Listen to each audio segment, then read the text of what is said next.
A man examines the torched ruins of his car following an attack that burned homes and vehicles in Jabba, a Palestinian village in the occupied West Bank.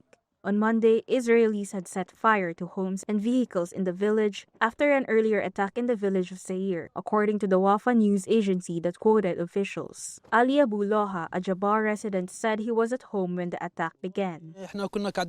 We were at home when we heard banging. I went outside and saw masked men throwing rocks toward the house and had broken the car window.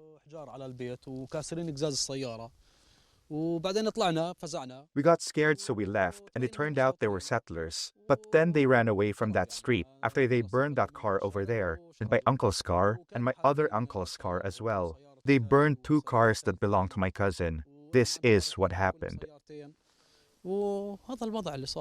Another resident said attackers fired Molotov cocktails inside her home after breaking all the windows. Prime Minister Benjamin Netanyahu said later on Monday that he will urgently convene cabinet ministers to ensure that the Israelis behind the latest attacks are brought to justice. In a statement on X, he said, quote, "I call on the law enforcement authorities to deal with the rioters to the fullest extent of the law." The Israeli military said security forces were deployed to Jaffa and searches were underway for those responsible. The United Nations reported that settlers staged at least 264 attacks on Palestinians in October. That is the highest monthly tally since the UN began tracking incidents in 2006. Israel faces increasing international pressure over attacks on Palestinians in the West Bank, where 2.7 million Palestinians live.